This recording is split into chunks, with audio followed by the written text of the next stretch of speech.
रज निज मन मुकुर सुधार, बरनौ रघुवर विमल जसो,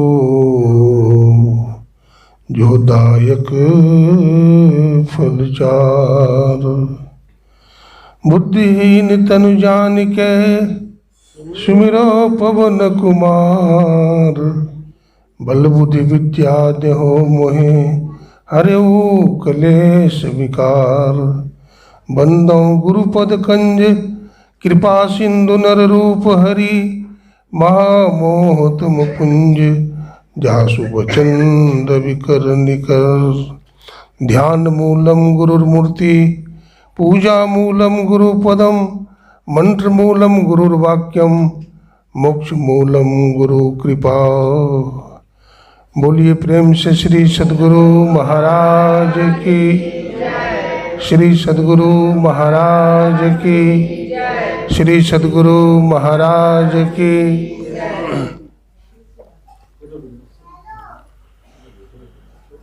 अव्यक्त रूप में अनंत श्री विभूषित, त्रैलोक पावन, विश्व वंद्य जगदाधार,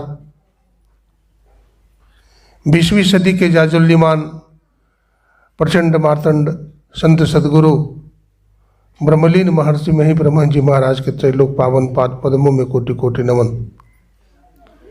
गुरुदेव के मस्तिष्क स्वरूप ब्रह्मलीन पूज्यपाद महर्षि संत सभी ब्रह्मन जी महाराज, उनके हृदय स्वरूप पूज्यपाद ब्रह्मलीन महर्षि साहिब स्वामी जी महाराज तथा संत मत के वर्तमान आचार्य महर्षि हरनंदन ब्रह्मन जी महाराज के चरण कमलों में कोटि कोटि नमन करते हैं, कोटि कोटि प्रणाम करते हैं।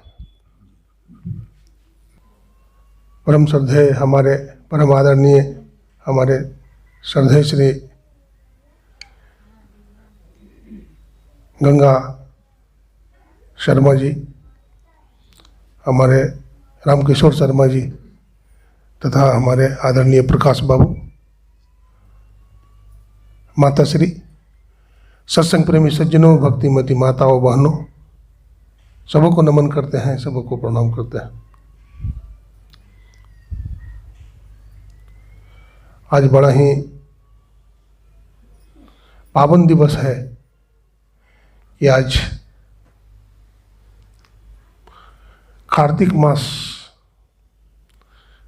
की एकादशी, देव उठान एकादशी के शुभ अवसर पर सत्संग की धारा, सत्संग की गंगा प्रवाहित हो रही है। हमारे श्रद्धेय श्री गंगा शर्मा जी के घर में एक गुरु महाराज की असीम कृपा है।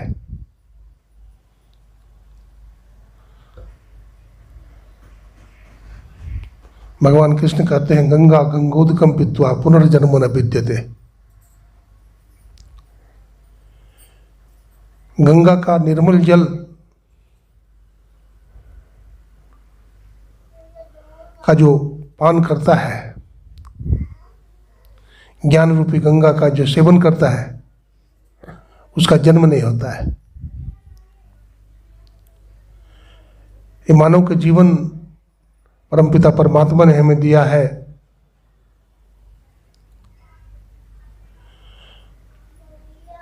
इसका एकमात्र उद्देश्य है कि हम इस मानव तन से, इस मानव जीवन से ईश्वर की भक्ति करके संसार का जो दुख है, दैहिक, दैविक और भौतिक ताप है, इन तीनों तापों से उठकर उस परमपिता परमात्मा को जान लें। उपनिषद के ऋषि ने कहा, इह चेद वेदिदत् सत्यम अस्ति, न चेदिहा वेदिन महति विनष्टि, भूतेषु भूतेषु विचित्र धीरा, प्रत्यास्मात् लोकाद्मर्तवन्ति। अगर इस जन्म में ईश्वर को जान लिया तब तो ठीक है, अगर नहीं जाना तो भारी हानि। भारी हानि क्या है?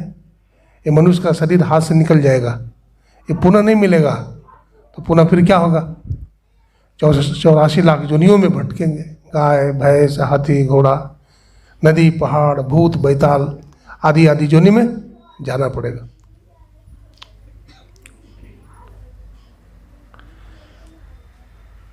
तो इस मानव जीवन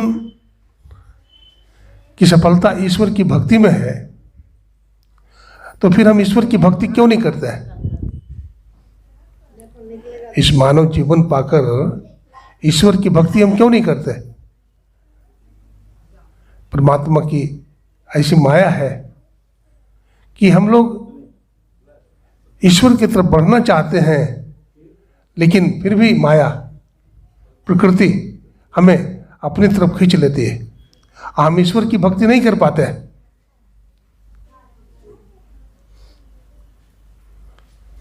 ईश्वर की भक्ति करने के लिए सबसे पहले क्या करना पड़ेगा? अभी हमारे आदरणीय रामकिशोर शर्मा जी सुना रहे थे संत की महिमा। संत क्या होते हैं? संत किसे कहते हैं? संतों की क्या महिमा है? ये जानना जरूरी है, क्योंकि जब तक संत की महिमा जानेंगे नहीं तो उनको पहचानेंगे कैसे? उनके नजदीक हम कैसे जाएंगे? अभी कोई कह दे कि तुम्हारी फांसी होने वाली है, जो यहाँ आ जाएगा उसकी फांसी माफ कर दी जाएगी, तो दौड़ता हुआ आदमी आ जाएगा, दौड़ता हुआ आ जाएगा, क्योंकि हमारी फांसी कैसे जा होने वाली है। लेकिन सत्संग में लोग नहीं आते हैं, सत्संग को आवश्यक नहीं समझते हैं, सत्संग को खेल समझते हैं। इस कान से सुना, उस कान से निकाल दिया, वो सत्संग नहीं है। सत्संग क्या है? धारण कीजिए। अरे जो भोजन करेगा उसी को तो लाभ होगा, उसी का पेट भरेगा। हम भोजन करेंगे तो आपको लाभ मिलेगा क्या? अगर कोई ठगता है तो इस ठगी विद्या में मत आइए आप। बाबा गरीबदास जी महाराज कहते हैं, दवा जो खाए उसी के काम की। जो दवा खाएगा उसकी बीमारी ठीक होगी, दवा हम खाएंगे और बीमारी आपकी ठीक हो जाएगी। ऐसा नहीं होता है, अपने आप करना होता है। ईश्वर की भक्ति अपने आप कीजिए।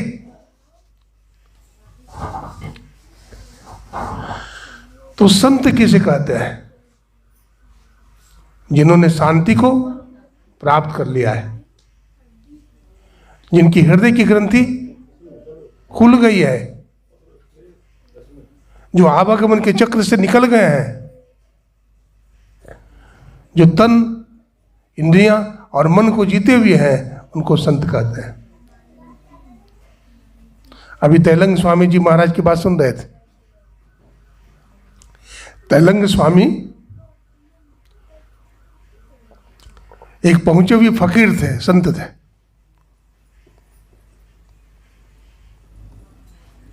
तैलंग स्वामी अक्सर गंगा जी के किनारे ही बैठे रहते थे, भिक्षा मांग लेते थे, गंगा के किनारे चले जाते थे, भजन करके जब थक जाते थे तो थोड़ा सा जीने के लिए कुछ खा लेते थे और फिर भजन में बैठ जाते थे। एक बार गंगा के किनारे बैठे हुए थे तो काशी नरेश 10,000 फौज को लेकर के आ गए। 10,000 फौज के साथ आ गए और राजा के हाथ में, काशी नरेश के हाथ में तलवार थी, चमकीला तलवार, बड़ा धार वाला तलवार। महात्मा तो बैठे हुए थे मस्ती में, लेकिन बहुत हल्ला कर रहा था। महात्मा निर्भीक होते, उन्होंने डांट दिया, हे राजा, हल्ला मत करो, भजन कर रहे हैं। मैं भजन कर रहा हूं तो हल्ला कर रहा है। तो राजा का तो अकड़, कहां मानेगा संत की बात? तो भी नहीं माना। तो तैलंग स्वामी तेजी से उठे और उसका तलवार छीन लिया राजा के हाथ से, और तलवार छीन करके फेंक दिए गंगा जी में। राजा देखते रह गया, बोला महाराज मैंने तो कुछ बिगाड़ा नहीं आपकी, आपने हमारा तलवार फेंक दिया गंगा जी में, हमारा तलवार दे दो। तो कूद गए तैलंग स्वामी, गंगा जी में कूद गए और एक तलवार नहीं 2 तलवार निकाला, और दोनों तलवार एक ही जैसी। कह लो राजन, एक तलवार क्या 2 तलवार ले लो, तुम्हारा तलवार है ना। तो देखने लगा गौर से, बोला महाराज पहचान में नहीं आ रहा है, लगता तो दोनों हमारा ही है लेकिन पहचान में नहीं आता कि कौन हमारा है। तैलंग स्वामी ने कहा राजन देखो तुम्हारा तलवार में दाग है लेकिन हमारा तलवार पे दाग है। तूने बहुतों की हिंसा किया है, मारा है,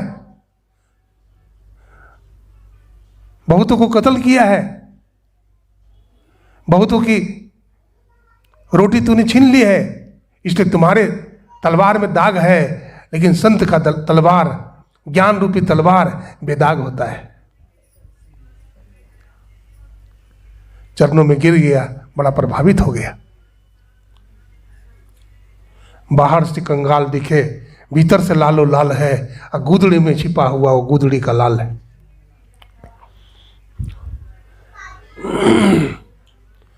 ऐसे थे तैलंग स्वामी। काशी नरेश उसी समय में हुए थे, तैलंग स्वामी के समय में। वो कौन युग था जानते हैं? वो त्रेता युग था। कौन सा युग था? त्रेता युग। काशी नरेश एक बार सुना कि भगवान श्री राम अयोध्या में आए हैं।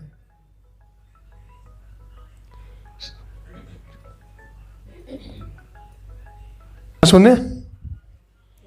काशी नरेश हाँ ने सुना कि भगवान श्री राम अयोध्या में हैं और उनके गुरुदेव विश्वामित्र मुनि भी आए हुए हैं। सिंहासन लगा हुआ है, राज दरबार लगा हुआ है, वशिष्ठ मुनि भी बैठे हुए हैं।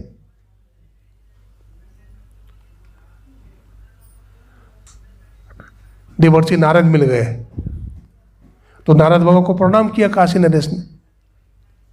नारद बाबा ने पूछा कि राजन तुम कहाँ जा रहे हो? बोला हम अयोध्या जी जा रहे हैं। बोला क्यों? बोला भगवान श्री राम का दर्शन करेंगे। बोला बहुत अच्छी बात है, मैं अभी भगवान राम का दर्शन करके ही आ रहा हूँ, तुम भी चले जाओ, लेकिन एक बात सुनो। क्या महाराज? बोला तुम भगवान राम को तो प्रणाम करना, वशिष्ठ मुनि को प्रणाम करना, लेकिन विश्वामित्र मुनि को प्रणाम नहीं करना, तब तमाशा देख लेना। बोला ठीक है, बात मान ली। चले गए, जाकर के वशिष्ठ मुनि को प्रणाम किया, भगवान श्री राम को प्रणाम किया, लेकिन विश्वामित्र मुनि को प्रणाम नहीं किया। अब तो विश्वामित्र मुनि टुकुर टुकुर देख रहे हैं कि भरी सभा में हमारा अपमान कर दिया, हमको प्रणाम नहीं किया। मन में दुख हो गया।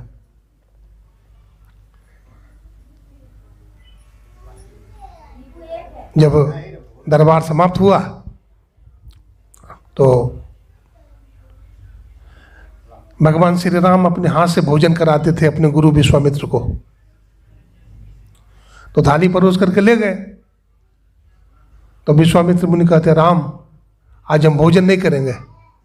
क्यों गुरुदेव, क्या बात हो गई? कुछ गलती हो गई हमसे? बोला हाँ राम, तुमसे तो गलती नहीं हुई, लेकिन तुम्हारे दरबार में कोई गलती करता है तो गलती तो तुम्हारा ही मानी जाएगी। कहा हाँ गुरुदेव, कहा जाए। जो भरी सभा में हमारा अपमान किया, गुरु वशिष्ठ को प्रणाम किया, तुमको भी प्रणाम किया, लेकिन हमको प्रणाम नहीं किया। गुरुदेव कहा जाए, क्या दंड दें, क्या दंड दूं काशी नरेश को? बोला देखो, साम दाम दंड भय के बिना राज्य नहीं चलता है, इसलिए तुम साम दाम दंड भय को जानते हो, उसको दंड दो। बोला क्या दंड दो? बोला कल सूर्य निकलने के पहले, सूर्योदय के पहले काशी नरेश का गर्दन काट करके हमारे पास लेते आना। भगवान राम ने कहा ठीक है गुरुदेव। राम प्रतिज्ञा करता है कि कल सूर्य निकलने के पहले उसका गर्दन काट करके मैं आपके श्री चरणों में डाल दूंगा। अब भगवान श्री राम खोज में है, काशी नरेश के खोज में है। अब काशी नरेश भागा भागा फिर रहा है डर के मारे, भागते भागते कहाँ जाएगा, बेचारा बड़ा परेशान है, बहुत परेशान है। मिल जाते हैं देवर्षि नारद। तो देवर्षि नारद पूछते हैं, काशी नरेश क्या बात है, तुम बहुत परेशान नजर आते हो। बोला महाराज आपने तो परेशानी में डाला है। बोला मैंने, बोला कैसे। बोला आपने कहा कि विश्वामित्र मुनि को प्रणाम नहीं करना, तो मैंने प्रणाम उनको नहीं किया। उसी का नतीजा है क्या, उसी का नतीजा है महाराज कि भगवान राम सूर्य निकलने के पहले हमारा गर्दन काट लेंगे, हमारा गर्दन काट लेंगे। आवाज नहीं आ रही, सदगुरु महाराज की।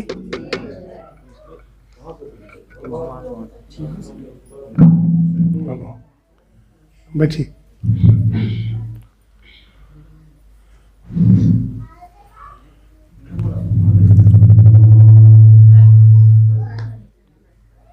बोलिए प्रेम से श्री सदगुरु महाराज की।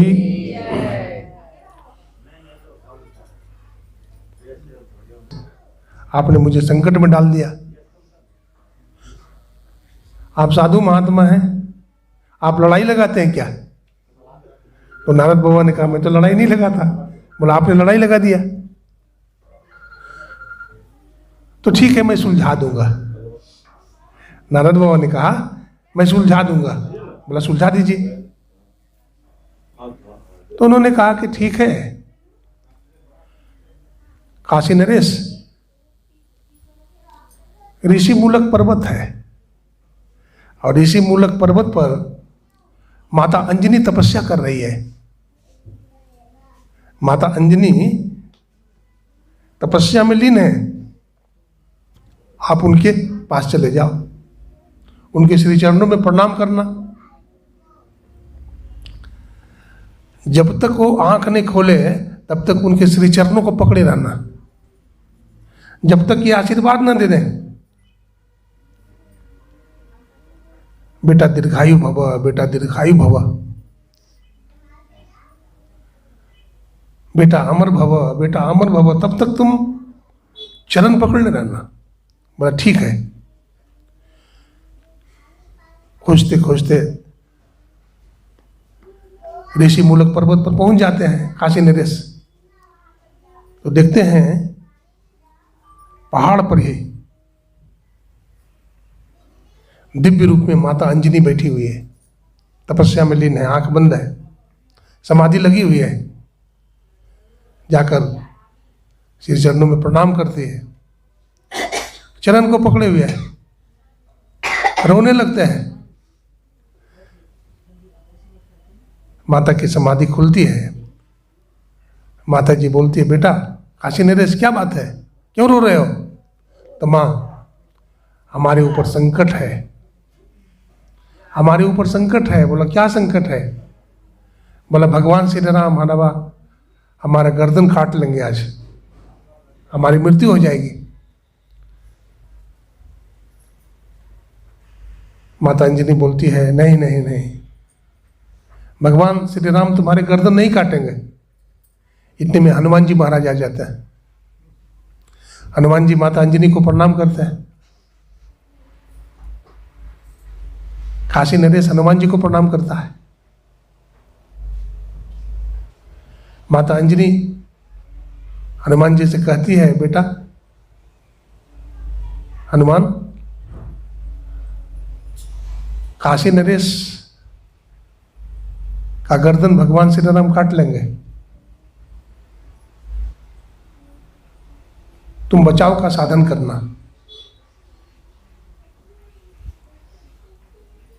हनुमान जी कहते हैं मां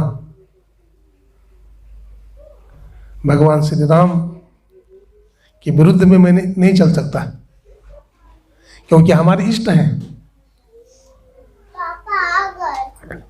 माता अंजनी कहती है तू हमारा बेटा है, पुत्र है, हमारी बात नहीं मानेगा?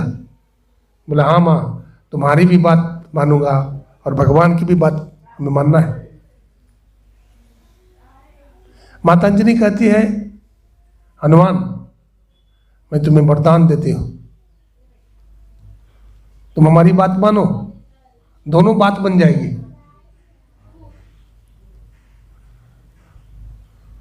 तुम जाओ भगवान श्री राम के पास, भगवान श्री राम को प्रणाम करना, भगवान श्री राम तुमसे पूछेंगे कि कैसे आना हुआ, तो तुम बता देना कि प्रभु आपकी भक्ति के ऊपर संकट है। आपकी भक्ति ऊपर क्या है? संकट है। बोला ठीक है। हनुमान जी महाराज चले गए, प्रभु श्री राम के श्री चरणों में प्रणाम करते हैं। प्रभु श्री राम पूछते हैं हनुमान कैसे हो?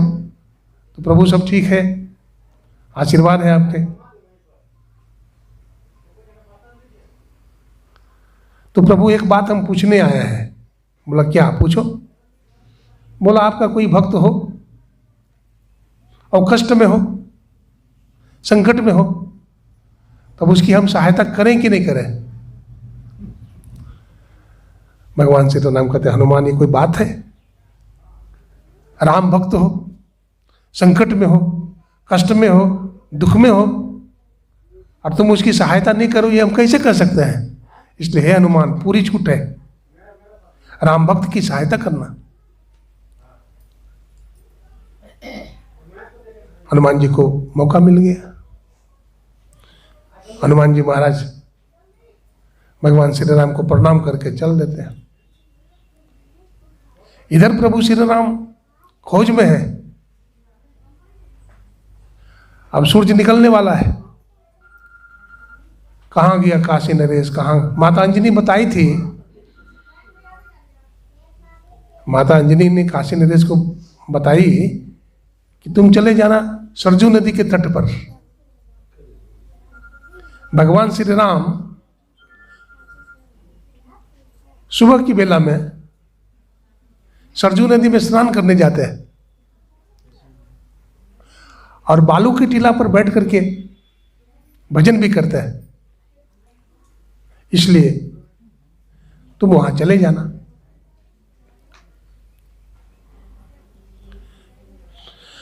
अब काशी नरेश वहां जाकर के बैठ जाते हैं और चारों तरफ से लिख देते हैं, जैसा कि माता अंजनी बताई। चारों तरफ से लिख देते हैं सीताराम सीताराम सीताराम सीताराम, लिख देते हैं।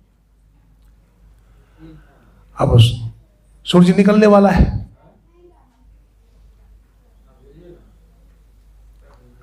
भगवान श्री राम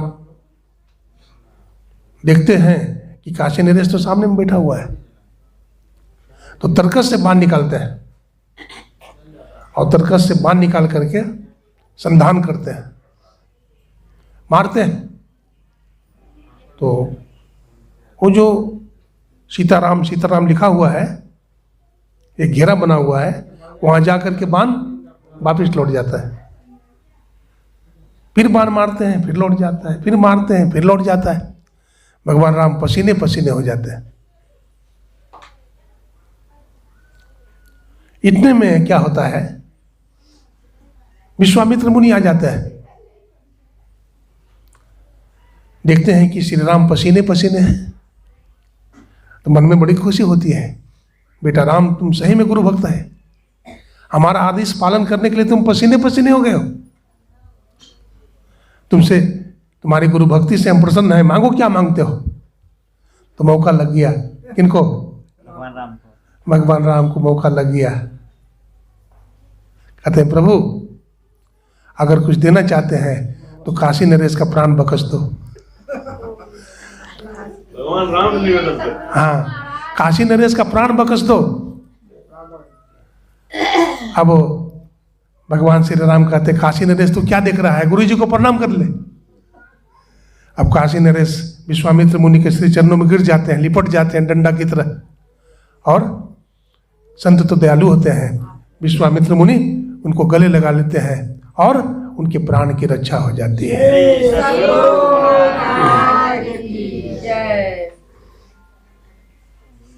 गोपाल जी आने यहाँ, बाबा बुला रहे हैं, आप बुला जल्दी। ठीक है, ठीक है ना? हाँ अच्छा, स्वस्थ है ना? हाँ बिल्कुल स्वस्थ। जाके शीश पे हाथ गुरु के, कबीर साहब कहते हैं जाके शीश पे हाथ गुरु के, बाल न बाका होई, जो जग बैर करे बहुत तेरा, तासो हानि न होए। बजवन सदगुरु दयाल काटे जम जाला।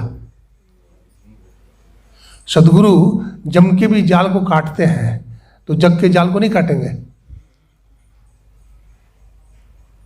जो जम के जाल को काटने में समर्थ है, वो जग के जाल को भी काट सकते हैं, काटते हैं।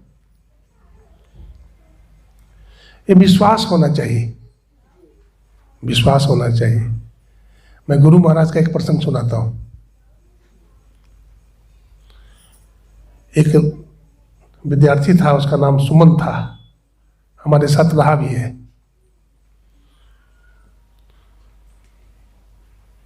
उसी के नाना जी थे, पुराने सत्संगी, बड़े भोले भाले थे, भजन बहुत करते थे। एक बार दुश्मनी से एक जगह मर्डर हुआ, उसका नाम दे दिया, दुश्मनी से नाम दे दिया। तो जान पहचान का एक सिपाही बतलाने के लिए आया कि महाराज मर्डर केस में तुम्हारा नाम दे दिया है। बेचारे घबरा गए, सत्संगी आदमी भोले भाले, तो बेचारे घर से भाग गए। लेकिन भागे कहाँ? देखिए गुरु भक्त कहाँ भागे? तो गुरु महाराज के पास भाग जाते हैं। हम तो किसी को जानते नहीं, गुरु महाराज को जानते हैं। जब से होश संभाला है तब से गुरु महाराज जो बताए हैं, दीक्षा लेकर के भजन करते हैं और उनकी शरण में रहते हैं।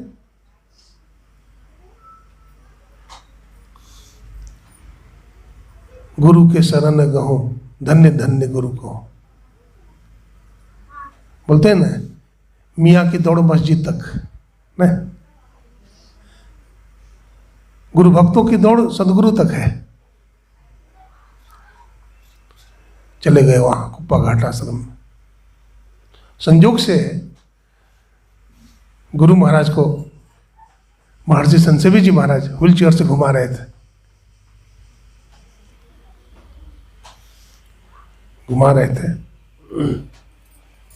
और बाबा लोग भी थे। तो ये जो सत्संगी था बहुत डरा हुआ था, जाकर गुरु महाराज को प्रणाम करता है। तो गुरु महाराज कहते हैं के छके, ये कौन है? तो सरकार फलाने सत्संगी हैं, सरकार बहुत पुराने सत्संगी हैं। तो गुरु महाराज कहते सत्संगी नहीं छके, चोर छके, चोर, इसको बांधो, रस्सी लाओ। अब गुरु महाराज का आदेश है, रस्सी लाते हैं। अब उसके हाथ को इस तरह से बांध देते हैं, अब बांध करके लुगड़ा देते हैं। अगर वो चाहे तो रस्सी खोल करके भाग भी सकता है, लेकिन वो भी नहीं भागा, वो भी उसी तरह से पड़ा रहा। एक दो चक्कर लगा के गुरु महाराज जब आते हैं वहां, तो गुरु महाराज कहते हैं अब इसको खोल दो जी। जब खोल दिया गया तो गुरु महाराज को फिर प्रणाम करता है। गुरु महाराज कहते हैं सुनो जी, तुम अपना घर चले जाओ। गुरु महाराज को प्रणाम करके अपना घर चला गया। कल होकर के फिर सिपाही आया, बोला देखिए ना, हम वहीं था। सुपरिटेंडेंट ने दरोगा से कहा फाइल लाओ। जैसा तैसा उल्टा पुल्टा केस बना के लाते हो। वो आदमी निर्दोष है, उसका नाम काट दो। उस फलाना सत्संगी का नाम काट दिया गया, वो रिहाई हो गया। कल होकर के गुरु महाराज के पास गया, फिर प्रणाम किया, रोने लगा। बोला गुरुदेव, आपने मुझको थोड़ा सा दंड दे करके हमारा आजीवन कारावास को काट दी। तो भजवंत सदगुरु दयाल काटे जम जाला। सदगुरु जग के जाल को ही नहीं, जम के जाल को भी काट देते हैं। इसलिए हम लोग रोज पाठ करते हैं, प्रेम भक्ति गुरु दीजिए, बिनवों कर जोड़ी, पल पल छोह न छोड़िए, सुनिए गुरु मोरी। है ना? हे गुरुदेव, हमको एक पल के लिए नहीं छोड़िए। गुरु महाराज का सिद्धांत है, त्रिकाल संध्या करो, ब्रह्मुहूर्त में उठो तो ध्यान करो, अपराह्न काल में ध्यान करो और सायंकाल में ध्यान करो। कोई ये कहे कि हमको समय नहीं मिलता है, तो समय नहीं मिलता है तो काम करते हुए भी नाम जपो, ये भी एक उपाय है। लेकिन थोड़ा तो समय हर व्यक्ति निकाल सकता है। इस जीवन में फुर्सत कहाँ है लोगों को? बहुत लोग कहते हैं कि बाबा मरने की फुर्सत नहीं है। आप सत्संग करने के लिए कहते हो, आप ध्यान लगाने के लिए कहते हो, मरने की फुर्सत नहीं। फुर्सत निकालना पड़ता है। और फुर्सत कब निकलता है? जब जरूरत समझते हैं। अभी सुन रहे थे ना, अगर किसी की फांसी होने वाली हो यहाँ और उसको ये कहा जाए कि फांसी से छुट्टी मिल जाएगी, यहाँ आ जाओ, तो जरूर आ जाएगा। अरे फांसी से ही छुट्टी मिलेगी? दुनिया में सत्संग ही एक ऐसा शक्ति है, ध्यान भजन ही ऐसी शक्ति है जिस शक्ति के माध्यम से जीव आवागमन के चक्र से छूट सकता है। और दुनिया में कोई उपाय नहीं है। श्रुति कहती है नायम पंथा विद्यते अनाया, इसको छोड़ करके दूसरा कोई मार्ग नहीं है। इसलिए भजन कीजिए,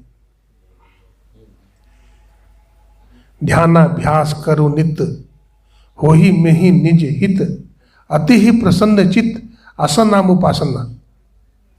ध्यानाभ्यास बराबर कीजिए, सत्संग कीजिए, इससे क्या होगा? ज्ञान होगा।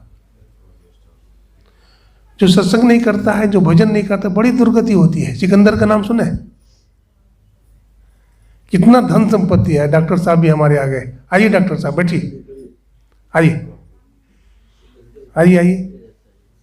ये डॉक्टर मिस्त्री हैं, बहुत अच्छे डॉक्टर हैं। हाँ, ये हमारा भी इलाज करते हैं। और डॉक्टर तो बहुत होते हैं, लेकिन ये निष्कामी हैं, ये सेवा भी बहुत करते हैं। ये कहते हैं बाबा, बहुत सारा गरीब मरीज आ जाता है तो फ्री में ही इलाज कर देते हैं। अच्छी बात है।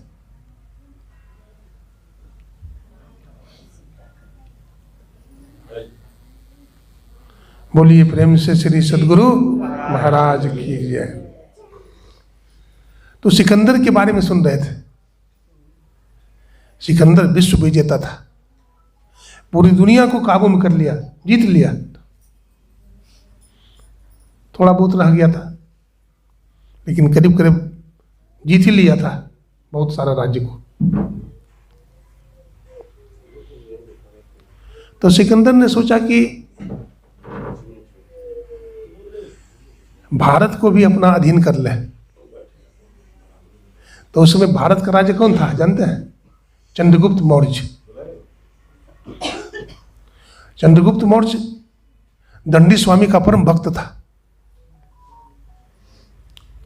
तो दंडी स्वामी नदी के किनारे तपस्या करते थे, झोपड़ी बना करके। वहां पहुंचा आशीर्वाद लेने के लिए, आशीर्वाद लेने के लिए पहुंचा। सिकंदर ने जब प्रणाम किया, अभी बैठा दीजिए, अभी बैठिए, अभी मत आइए इधर, वहीं बैठ जाइए, बैठिए। यहाँ आकर प्रणाम कीजिएगा तो आशीर्वाद मिलेगा, और वहीं से बैठ करिएगा तो दुगना आशीर्वाद मिलेगा, क्योंकि किसी को दिक्कत नहीं होगी। बोलिए प्रेम से। हाँ, तो क्या कह रहा था, ध्यान से सुनिए। हाँ, दंडी स्वामी। सब मोबाइल बंद कर दीजिए।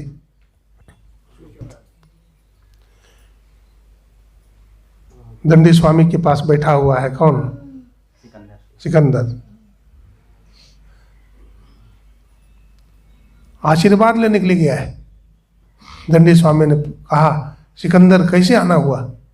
तो मुनिवर आपसे आशीर्वाद लेने आया हूं, तो क्या चाहते हो? बोला, हम विश्व विजेता बनना चाहते हैं। तो हंसने लगे दंडी स्वामी। सिकंदर, तू विश्व विजेता की बात करता है, तू तो अपना भी विजेता नहीं है। जो अपना ही विजेता नहीं है वो विश्व का विजेता कैसे बन सकता है? कहा, नहीं महाराज, हम इसीलिए आए, आशीर्वाद दीजिए। दंडी स्वामी ने कहा, आशीर्वाद एक ही को दिया जाएगा, और ये आशीर्वाद का अधिकारी चंद्रगुप्त मौर्य है। मैं उसको आशीर्वाद दे चुका हूं, अब ये आशीर्वाद तुमको नहीं दे सकता।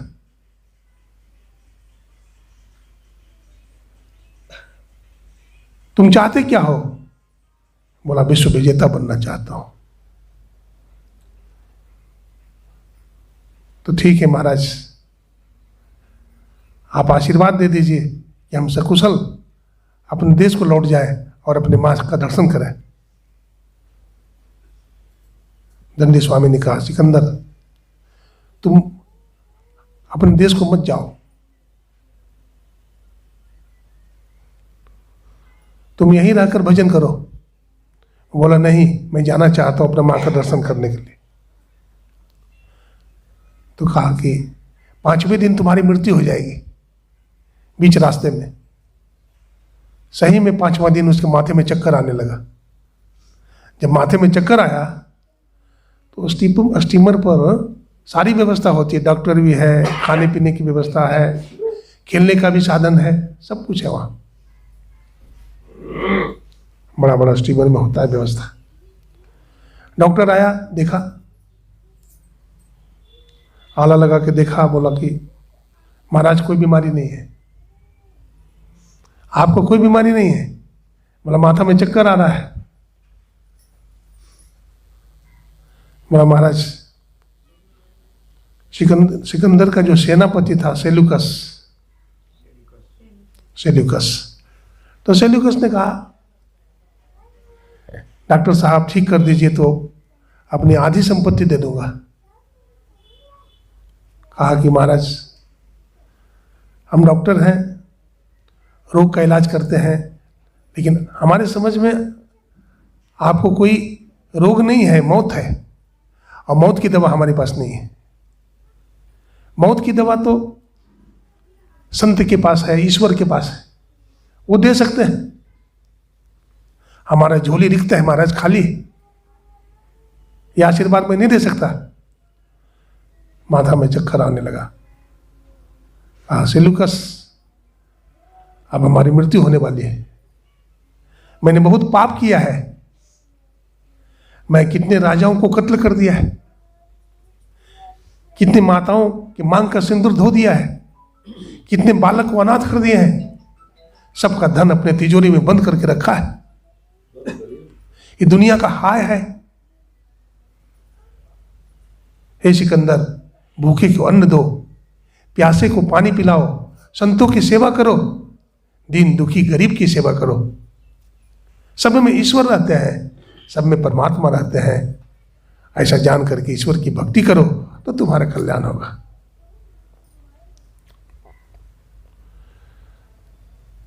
सिकंदर ने कहा, सेल्यूकस, हमारा दोनों हाथ कफन से बाहर निकाल देना। कफन में जेब नहीं होता, कफन में जेब होता है। और कफन कैसा बनाते जानते हैं? सबसे सस्ता, सबसे सस्ता जो कपड़ा रहेगा उसका कफन बनता है और उसमें कोई जेब नहीं होता। हम लोग शमशान घाट में जाते हैं, कोई घर समाज में शरीर छोड़ देते हैं तो जाते हैं, वहां जाकर बोलते हैं, है जल्दी करो मुर्दा फूको जल्दी, हमको ऑफिस में जाना है, हमको कॉलेज में जाना है, हमको फैक्ट्री में जाना है, बोलते हैं।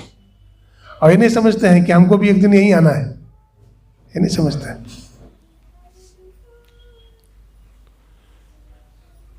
सिकंदर ने शरीर छोड़ दिया, मृत्यु हो गई। जड़ सिकंदर का यहीं पर रह गया, मरते दम लुकमान यो भी कहा गया। लुकमान एक बहुत बड़ा वैद्य था।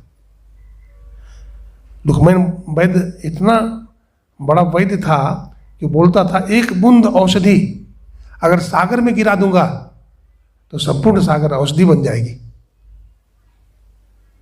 जड़ सिकंदर आज यहीं पर रह गया, मरते दम लुकमान यो भी कहा गया, ये दवा हरगिज न खाली जाएगी जब तेरी डोली निकाली जाएगी।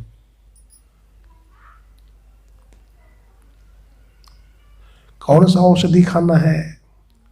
हमारे गुरु महाराज एक कहानी कहते थे, रणभूमि में ही रावण से भी ज्यादा बलवान कौन था? मेघनाद न, रावण से ज्यादा पावरफुल था मेघनाद, उन्होंने उसको ज्यादा सिद्धियां प्राप्त थी, इसलिए मेघनाद के नाम पर उछलता था रावण।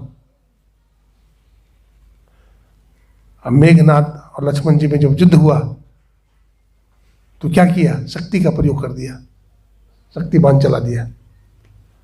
और जब चला दिया तो लक्ष्मण जी घायल हो गए। लक्ष्मण जी घायल पड़े। अब भगवान श्री राम विकल हैं। भगवान श्री राम कहते हैं, भैया लक्ष्मण उठो, लेकिन लक्ष्मण जी कुछ बोलते नहीं, अचेत पड़े। लक्ष्मण जी का सिर अपने गोद में रखे हुए हैं, भगवान श्री राम विलाप कर रहे हैं, भैया लक्ष्मण माता सुमित्रा से उधार लेकर आया था, मैं तुझे लेकर नहीं जाऊंगा अयोध्या तो लोग क्या कहेंगे? अपनी पत्नी के कारण अपना भाई को गवा दिया, सूर्य कुल में कलंक लग जाएगा भैया, इसलिए लक्ष्मण तू अपनी आंख खोल दे। लेकिन लक्ष्मण जी तो अचेत पड़े हैं। लक्ष्मण जी अचेत पड़े हैं। भगवान श्री राम कहते हैं, लक्ष्मण तुम आंख नहीं खोलोगे तो धरती फट जाएगी और राम धरती में समा जाएगा। प्रभु श्री राम की आंखों से बहुत अश्रु गिरते हैं। सब लोग देख रहे हैं, देवी देवता, वानरी सेना सब देख रहे हैं। अब जब सुसैन वैद्य आते हैं, सुसैन वैद्य 4 प्रकार की जड़ी देते हैं, ये बात मैं बताऊंगा अभी। जब भगवान श्री राम का औषधि आ जाती है, सुसैन वैद्य के बताने पर हनुमान जी महाराज ले आते हैं, तो वहां पर भगवान श्री राम पूछते हैं लक्ष्मण मैं कौन हूं? तो लक्ष्मण जी बोलते हैं, राम ब्रह्म परमारथ रूपा। राम तो साक्षात ब्रह्म ईश्वर है, आप तो साक्षात ईश्वर हैं। तो भगवान श्री राम कहते मैं साक्षात ईश्वर हूं? बोला हाँ। तो एक बात बताना लक्ष्मण, जिस समर भूमि में मेघनाद ने तुम्हें शक्ति बाण मारा था तो तुम धरती पर पड़े थे और दुनिया का मालिक परमात्मा हाथ जोड़ करके तुमसे भीख मांग रहा था कि लक्ष्मण तूने आंख खोल दे, लक्ष्मण तू आंख खोल दे। तो उस समय तूने आंख क्यों नहीं खोला? लक्ष्मण जी कहते हैं, भैया सच कहते हो, उस समय मैं साक्षात परमात्मा के गोद में लेटा हुआ था और ब्रह्म का आनंद ले रहा था। ब्रह्मानंदम परम सुखदम, वैसा सुख दुनिया में नहीं है ब्रह्म के सुख जैसा। तो उस समय मैं साक्षात परमात्मा के गोद में सिर रख करके सोया हुआ था। अगर मैं उस समय आंख खोला होता तो आप मुझे धरती पर रख देते और मैं ब्रह्म के सुख से वंचित हो जाता। इसलिए मैं ब्रह्म का आनंद ले रहा था, इसलिए मौन साधे हुए था।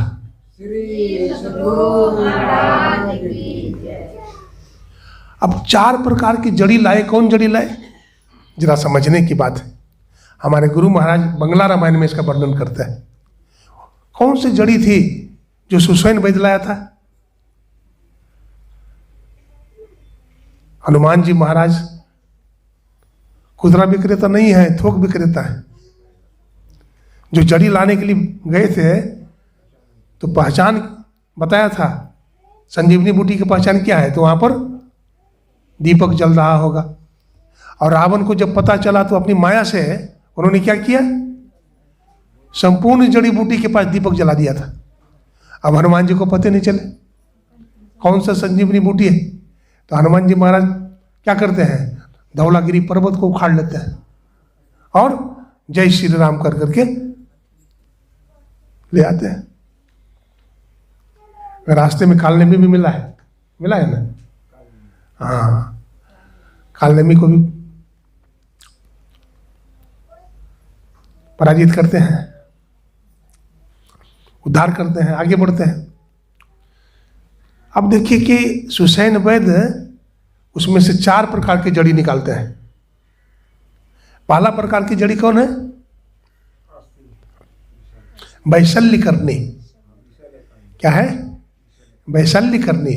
तो वैशल्य करनी जड़ी क्या है? मेघनाथ का जो बाण लगा था लक्ष्मण जी के शरीर में, तब पूरा शरीर में विष घुल गया था। तो कौन सा जड़ी पिलाया घोल करके? वैशल्य करनी। तो वैशल्य करनी जड़ी क्या है जानते हैं? मानस जाप। अति पावन गुरु मंत्र मन ही मन जाप जपो। सदगुरु के द्वारा जो दिया गया मंत्र है, इसको आप जपिए। हमारे शरीर में भी विष घुल गया है न। आदमी बहुत पाप करता है, बहुत झूठ बोलता है, पाप में रत ही रहता है। बाबा गोरख ने कहा क्या? इस जग में आया था हरिगुण गाने के लिए, जग में आकर भूल गया सुख पाने के लिए। गर्भवास में कौल किया था नाम जपूंगा मैं तेरा, इस झूठी दुनिया में आकर नाम भूल गया मैं तेरा। ईश्वर का नाम भूल गए। अब ईश्वर का नाम जपने के लिए समय नहीं है, जबकि परमात्मा ने इसलिए भेजा था कि बेटा इस बार आना, मेरे पास आ जाना। जैसे माता अपने बच्चा को खिलौना दे करके खेलने के लिए छोड़ देती है और रोटी बनाती है, लेकिन बच्चा को जब भूख लग जाती है तो बच्चा रोने लगता है। माता क्या करती है? रोटी चाहे जल जाए, बच्चा को जाकर गोद में उठा लेती है। हम भी माया के खिलौने से जब तक खेल रहे हैं तो सदगुरु रूपी परमात्मा हमारे तरफ देख नहीं रहे हैं। और जब छोड़ देंगे उसको तो सदगुरु क्या करेंगे? उठा लेंगे। कबीर साहब कहते हैं, ले तो उठाए परत भूमि पर गिरी, जस बालक बिन कोरा रे, मानत नहीं मन मोरा साधो, मानत नहीं मन मोरा रे, बार बार तो ही कह समझाऊं, जग में जीवन थोड़ा रे। थोड़ा सा जीवन है, क्या पता। सहजोबाई तो कहती है, पानी का सा बुदबुदा यह तन ऐसा हो, पीऊ मिलन को ठानिए, रहिए ना पड़ी सोए, रहिए ना पड़ी सोए, भौरिया मनुखा दे। शरीर का क्या है? कुछ का। तो पहली प्रकार की जड़ी क्या है? वैशल्य करनी जड़ी, ये मानस जाप है। लेकिन इतना जड़ी पिलाने के बाद भी लक्ष्मण जी होश में आए नहीं, अचेत पड़े। तो दूसरी प्रकार की जड़ी का प्रयोग किया। वो क्या था? अस्थि संचारणी। अस्थि संचारणी जड़ी क्या है? मानस ध्यान। सतगुरु सतगुरु निधि ही पुकारत, छीजत पाप समूह है। और सदगुरु रूप ही में धारत, काम क्रोध मदलोभ है। मानस ध्यान करिए, अपने इष्ट के रूप का ध्यान करिए। हनुमान जी महाराज भगवान श्री राम का ध्यान करते थे। स्वामी विवेकानंद जी महाराज अपने गुरुदेव रामकृष्ण परमहंस का ध्यान करते थे। जिनको जो गुरु जैसे बताए हैं वैसे करिए। अब तीसरी प्रकार की जड़ी कौन? बोलिए, तीसरी प्रकार की जड़ी कौन थी? ना, वैशल्य करनी, दूसरी प्रकार की जड़ी बताया अस्थि संचारनी, और तीसरी प्रकार की जड़ी बताया दृष्टि योग, है ना, मृत संजीवनी। एक जड़ी है मृत संजीवनी, वो अंतिम जड़ी है। तीसरी प्रकार की जड़ी एक और जड़ी है स्वर्ण करनी। क्या है? स्वर्ण करनी। मतलब शरीर में जो बाण लगा था ना लक्ष्मण जी महाराज के, तो पूरा शरीर में घाव हो गया था, दाग हो गया था, शरीर निस्तेज हो गया था। लेकिन स्वर्ण करनी जड़ी घोल करके पिलाया गया तो उनका शरीर में तेज आ गया, प्रकाश आ गया। ये तीसरी प्रकार की जड़ी दृष्टि योग की क्रिया है। ये प्रकाश प्राप्त करने की क्रिया है। इसलिए जो साधक दृष्टि योग की क्रिया करेगा वो तेजस्वी हो जाएगा, चमकीला हो जाएगा वो। लेकिन इतना पर भी लक्ष्मण जी महाराज उठे नहीं। चौथी प्रकार की जड़ी मृत संजीवनी। तो मृत संजीवनी जड़ी घोल करके जैसे ही पिलाया गया तो लक्ष्मण जी उठ करके बैठ गए और धनुष बाण लेकर कहते हैं कहाँ गया मेघनाथ? देखिए प्राण आ गया। इसलिए नादानुसंधान की क्रिया है, ये चौथी प्रकार की क्रिया है, साधक को करना चाहिए, साधक को करना चाहिए। देखिए जितना भी बाहर में कुछ करते हैं आप, पूजा पाठ बाहर ही करते हैं, उस सब में इतना पावर नहीं है ना। वो समझिए गुड़बा गुड़बी से खेल रहे हैं, हाँ गुड़बा गुड़बी से खेल रहे हैं। और इस साधना को करना ही पड़ेगा। हाँ घूम करके आइएगा 84 लाख जो नहीं, लेकिन इसको करना ही पड़ेगा। जब तक संत के शरण में नहीं आइएगा तब तक कल्याण होने वाला भी। संत शरण जो लगा ताका लगा ठिकाना। जड़ भरत का नाम सुने हैं? जड़ भरत का नाम सुने हैं? श्रीमद् भागवत महापुराण में कथा आती है। राजा जड़ भरत, जड़ भरत थे राजा का बेटा, लेकिन बड़े बैरागी, बड़े बैरागी, बहुत जमीन है राजा के पास। कितनी जमीन है? एक बार पिता ने कहा बेटा जड़ भरत कुछ काम धंधा तो नहीं है करते हो, आज जाओ कम से कम खलिहान में धान रखा हुआ है, जंगली जानवर न खाए, चिड़िया न चुगे, जरा पहरा करना। और जड़ भरत जी महाराज क्या पहरा करेंगे? वो तो चले गए जंगल में और जंगल से चिड़िया को जानवर को बुला के लाते हैं। राम जी की चिरई, राम जी का खेत, और खा लो चिरई भर भर पेट। वो तो और जानवर को बुला लिया, बोला ये तो हमारा घर का आटा भी गीला कर देगा। ऐसे थे जड़ भरत, जो सब जीव में ईश्वर को देखते थे। पिता ने एक दिन कहा कि बेटा गेहूं की पटौनी होनी है तो क्यारी बना दो। तो उन्होंने कुआं खोद दिया। कहा कि क्यारी बनाने के लिए उन्होंने कुआं खोद दिया। कहा जा तू हमारे काम का नहीं है, जहां मन हो जा। वो जड़ भरत जी जंगल में चले गए, भजन करते हैं जड़ भरत। राजा की पालकी जा रही है, राजा साहब की पालकी जा रही है। एक कहार बीमार हो गया तो कहा कि देखो जी दूसरा कहार को ले आओ। अब जंगल में कहाँ कहार मिले? बोला देखो जंगल में कोई मिल जाए तो देखा एक हट्टा कट्टा मोटा तगड़ा बैठा हुआ है। वही जड़ भरत आंख बंद करके बैठा हुआ है। बस उसी का जाके बाँह पकड़ लिया। बोला ए चल, राजा साहब बुला रहे हैं तो अखमुन्ना भर के बैठा हुआ है। बाँह पकड़ लिया, लेके चला गया। चलो प्रभु की इच्छा है, जड़ भरत भी सोचते हैं प्रभु की इच्छा है, चलो जहाँ ले चले। ले गया, बोला उठाओ पालकी। अब पालकी कभी उठाया नहीं, राजा का बेटा था, लेकिन फिर भी डर के मारे चलो प्रभु का आदेश है, उठाते हैं। उठाया, कंधा पर रखा, कंधा पर रख करके अलमस्त चाल से चल दिए, फकीरी चाल में। अब देखा कि कीड़ा मकोड़ा आ गया है, अब उछल गए बचाने के लिए। चोट लग जाए राजा को। बोला रे मूर्ख, देखता नहीं है राजा की सवारी ढो रहा है, मुझे चोट लग जाती है, कैसा कहार आया है? बोला महाराज नया कहार है। बोला ठीक से चलने के लिए कहो, फिर कीड़ा मकोड़ा आवे, फिर उछल जाए। जीव को मारना पाप है। अंत में राजा समझाते समझाते थक गया, पालकी से नीचे उतरा, बोला मूर्ख, तुमको दंड दूंगा मैं, तुमको मैं पीस दूंगा। बोला राजन, हमको क्या पीसोगे? हम तो आटा पीस करके आटा बन गए हैं, अब हमको पीसोगे क्या?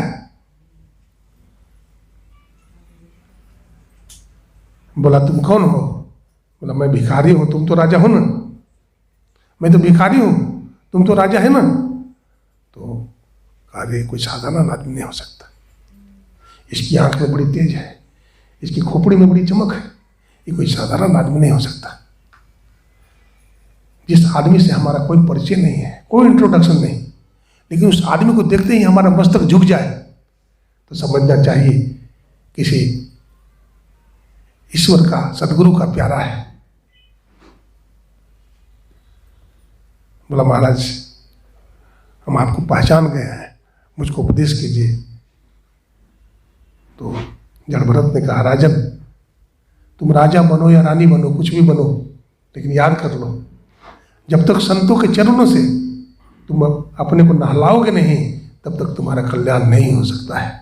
श्री सद्गुरु महाराज की जय। प्रथम भगति संतन कर संगा, पहली भक्ति संत का संग कीजिए। दूसरी रति एवं कथा प्रसंगा, जहाँ सत्संग होता है तो सत्संग की बात को ध्यान से सुनिए। मैं बार बार कहता हूँ कि परमात्मा इस दुनिया को जो बनाने वाले हैं, जब सबसे पहले भक्त के हृदय में प्रवेश करते हैं तो कौन से इंद्रियों के माध्यम से प्रवेश करते हैं, बता सकते हैं? कान से। किसे प्रवेश करते हैं परमात्मा? कान के माध्यम से। इसलिए गोस्वामी जी लिखते हैं, सुनी समझाई जन मुदित मन, मज्जहि अति अनुराग, लह चार फल अछत तनु, साधु समाज पर्याग। सुनना चाहिए, सुन करके समझना चाहिए। सुनेंगे तब न समझेंगे, समझेंगे तब न करेंगे, अब करेंगे तब न पाएंगे। इसलिए पहली कसौटी है, ध्यान से सुनिए। तो गुरुपद पंकज सेवा, सदगुरु के चरणों की सेवा कीजिए। सदगुरु की चरण की सेवा तो तब कीजिएगा जब पास में है, और सदगुरु पास में नहीं तो सेवा कैसे करेंगे? कबीर साहब कहते हैं, जो गुरु बसे बनारसी, और शिष्य समुद्र तीर, और एक पलक बिछुड़े नहीं, जो गुण होय शरीर। जो सदगुरु बताए हैं उनका आदेश का पालन कीजिए, सत्संग कीजिए, ध्यान कीजिए, स्तुति विनती कीजिए, पंच पाप से बचाइए। ये सदगुरु का आदेश है, इसको कीजिए, चाहे कहीं भी रहिए आप। मंत्र जप, सदगुरु जो मंत्र बताए हैं उसको जपिए। मानस ध्यान कीजिए, दृष्टि साधन करिए, नाद अनुसंधान कीजिए, समदम कीजिए, इंद्रियों को काबू में रखिए, है ना। दूसरे का निंदा चुगली मत कीजिए, है ना। दूसरे का निंदा चुगली, कुछ आदमी ऐसे होते हैं कि निंदा चुगली में लगे रहेंगे, फलाना ऐसे तो फलाना ऐसा। नहीं कीजिए निंदा चुगली। एक बार एक सज्जन गया, तो देखा कि एक पंछी बैठा हुआ है, कोयल है। तो कोयल बहन से सज्जन पूछता है, बहन आप कौन है? तो मैं कोयल हूं। तो देखिए, भगवान ने आपको काला बनाया है, अगर आप काले नहीं होते तो बहुत अच्छे लगते। फिर वो सज्जन चला गया समुद्र के पास, और समुद्र को देख करके कहा, समुद्र भैया आप बहुत गहरे हो, आप बड़े गंभीर हो, आप बहुत विशाल हो, आपका पानी अगर खारा नहीं होता तो आप बहुत अच्छे होते। फिर चला गया गुलाब के पास। अब गुलाब के पास जाकर कहता है, हे गुलाब भैया तुम बहुत सुंदर हो, बहुत हैंडसम हो, तुम में अगर कांटे नहीं होते ना तो तुम बहुत अच्छे होते। मौका लग गया उसको भी, कहो भाई तुम्हें भी अगर निंदा चुगली करने की आदत नहीं होते तो तू भी बहुत अच्छे होते।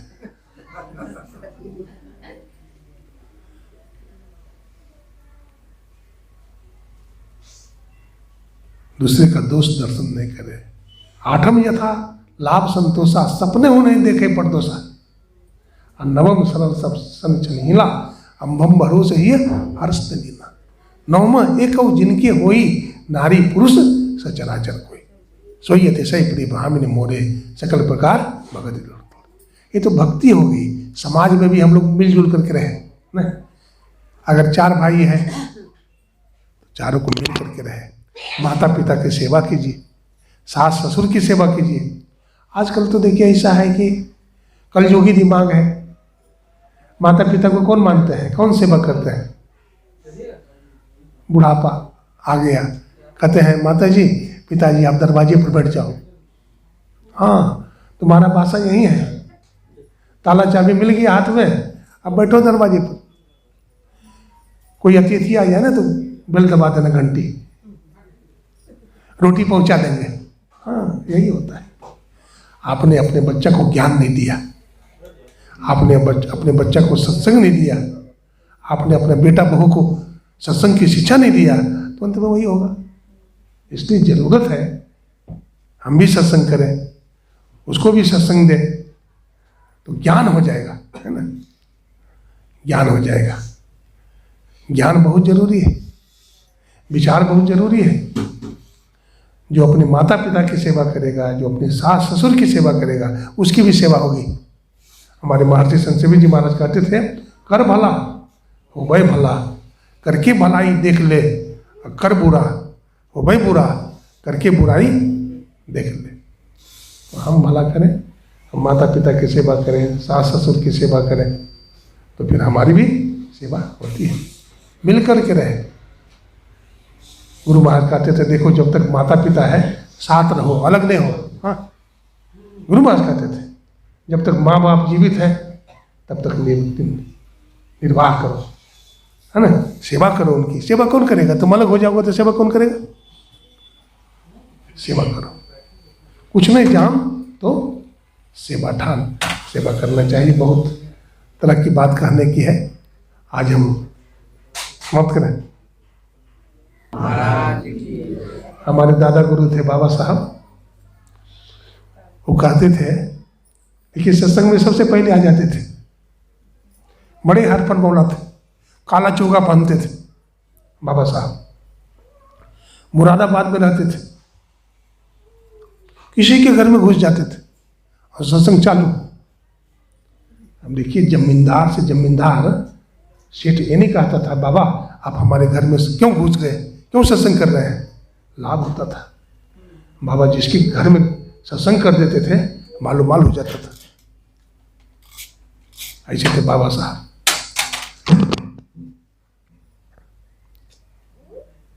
संत गुरु और गाय कर्म जहाँ जहाँ किए, वो झोपड़ी से माल बना।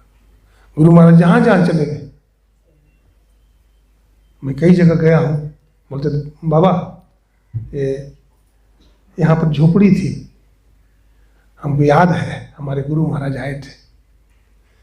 हम कॉलेज में पढ़ते थे बाबा, लेकिन हमारे पिताजी ठेला चलाते थे, हमारा नाम कट जाता था बार बार, पिताजी नहीं दे पाते थे, कर्ज से लद गए थे।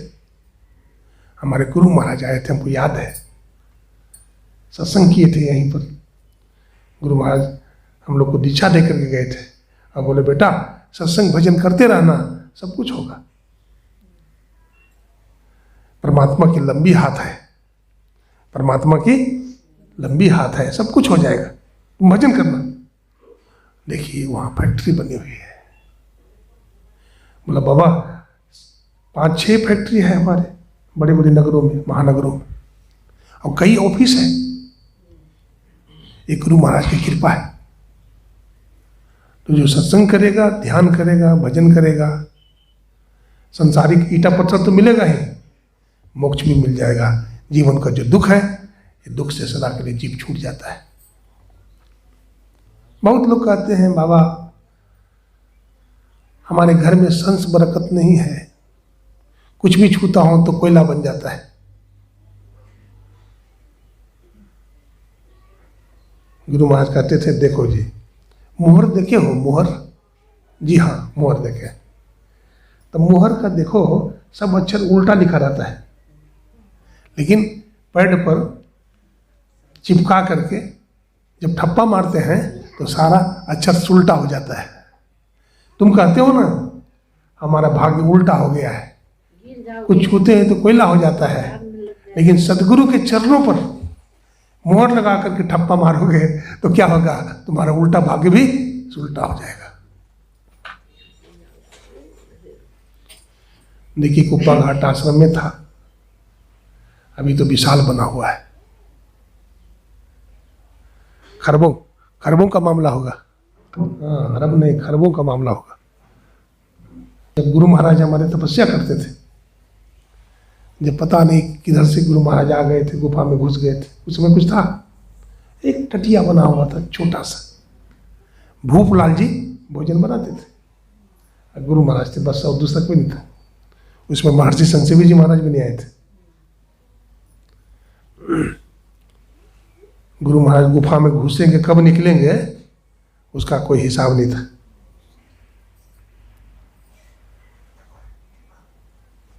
गुरु महाराज जब ध्यान साधना की गहराई में जाने लगे तो लोग आने लगे दर्शनार्थी। गुरु महाराज तो बैठे रहते थे, कुछ बोलते नहीं थे, लेकिन आके बगल में बैठ जाता था। देख करके शांति मिलती थी। लोग इशारा में रहता था ध्यान में कि महापुरुष का एक झटक मिल जाए। गुरु महाराज तो बैठे रहते थे। गुरु महाराज ध्यान साधना की। गुरु महाराज ध्यान साधना की। भक्तों की इच्छा हुई कि यहाँ पर कुछ आश्रम बन जाए, जमीन हो जाए, तो सब आपस में विचार किया। तो उस समय चुन्नू सेठ थे, चुन्नू सेठ। तो वो लोग ने विचार किया कि जमीन जो है लेना है। तो गुरु महाराज से पूछने गया कि गुरु महाराज, सत्संग मंदिर के लिए हम लेना चाहते हैं। तो लेना चाहते हो तो ले लो। तो पूछने गया कितना लीजिएगा? तो उस जमाने में बताया 80,000। तो गुरु महाराज से बताया 80,000 बोलता है। तो गुरु महाराज ने कहा कि कुछ ज़्यादा बोलता है, 60,000, उसको 60,000 कहो। तो जाके बताया कि 60,000 देंगे? तो बोला नहीं, एकदम 80,000 लेना है तो लीजिए। गुरु महाराज के पास फिर आया। तो गुरु महाराज ने कहा उसको कहो कौड़ी भांजेंगे। 60 में आया तो 60, 80 में आया तो 80। तो बोला ठीक है, कौड़ी भांजो, हम तैयार हैं। तो कौड़ी भांजा। एक ने कहा एक, एक ने कहा 2। तो कौड़ी भांजा ना, तो 2 आ गया। तो कहा कि बस 60,000 में हो गया। क्या हो गया? 60,000 में। बोला 2 आ जाएगा तो 60, और 1 आ जाएगा तो 80। तो 2 आ गया तो 60 में हो गया। हाँ, गुरु महाराज के मुख से निकला था। सब काम बन जाता है। देखिए, आप जाते हैं दुकान में लड्डू खरीदने के लिए ना, दुकानदार से कहते हैं 1 किलो लड्डू दे दो, बोलते हैं ना। तो दुकानदार लड्डू किस चीज में देता है? ठोंगा में, बर्तन में देता है ना। आप रसगुल्ला खरीदते हैं तो भाड़ा बर्तन में देता है ना। लड्डू खरीदते हैं तो कागज के ठोंगा में देता है, ठोंगा देता है। ठोंगा का पैसा आपने नहीं दिया था, दिया था। ठोंगा का पैसा आपने नहीं दिया था, लेकिन ठोंगा मुफ्त में मिला। ठीक उसी प्रकार जो ईश्वर का भजन करता है, सत्संग करता है, संसारिक ठोंगा बिना मांगे मिल जाता है। श्री सद्गुरु महाराज की जय। आज हम सत्संग करने के लिए आदरणीय श्रद्धेय श्री गंगा बाबू, गंगा शर्मा जी के घर में आए हैं। ये बड़े उदार हैं, बड़े पुराने सत्संगी हैं। ये श्रीमती कृष्णा देवी हैं? जनक किशोरी। हाँ, जनक किशोरी देवी। देखिए ये सीताराम है, हैं? गंगा शर्मा जी हैं, और इनके बेटे जानकी कुंज नाम है ये इस स्थान का नाम है, ये जो हाँ, ये परिसर है ना, हाँ, जानकी कुंज नाम है। जानकी कुंज नाम है, बड़ा सुंदर नाम है। किशोरी कुंज ना। हाँ हाँ, किशोरी कुंज। चलिए, जानकी कुंज है, किशोरी कुंज है। 3 बेटे। दो लड़के हैं ना? बेटे कितने हैं? 3। तीन तीन 3 सुपुत्र हैं। एक का नाम संजय शर्मा जी है, और दूसरे का नाम, दूसरे बेटे का नाम भूषण शर्मा, और तीसरे बेटे का गोपाल शर्मा। हम तीनों को जानते ही हैं, तो तीनों बड़े प्रेमी हैं और गुरु महाराज के रास्ते पर चलते हैं, माता पिता के पीछे पीछे चलते हैं। और इनकी सब बहुएं भी सब धार्मिक हैं, पोता पोती भी सब संस्कारी हैं। और इनके दामाद साहब प्रकाश बाबू भी आए हुए हैं, इनकी बेटी भी आई हुई है, बेटी दामाद भी आए हुए हैं, तो ये भी इनका बेटा ही है। नाती नातनी भी आई हुई है। तो मैं इनके पूरे परिवार को, छोटी बेटी दिल्ली, जितने लोग आए हैं, छोटी बेटी दिल्ली में है, वो वहाँ से कहती है इतना दूर हमको भेज दिया, हम मधु कैसे को फोन कर दीजिए। हाँ, तो सबके लिए गुरु महाराज से हम मंगल कामना करते हैं। सब सुखी रहें, भजन करें, सत्संग करें, ईश्वर की भक्ति करें। जितने भी सत्संगी भाई माता बहनें यहाँ आए हैं, हमारे डॉक्टर साहब भी, डॉक्टर मिस्त्री भी आए हुए हैं, सबके लिए गुरु महाराज से मंगल कामना करते हैं। यही सब सुखी हो, कोई न हो दुखारी, सब हो निरोग भगवान धन धान के भंडारी। सर्वे भवन्तु सुखिनः, सर्वे सन्तु निरामयाः, सर्वे भद्राणि पश्यन्तु, माँ कश्चित् दुःख भाग् भवेत्। ओम शांति शांति।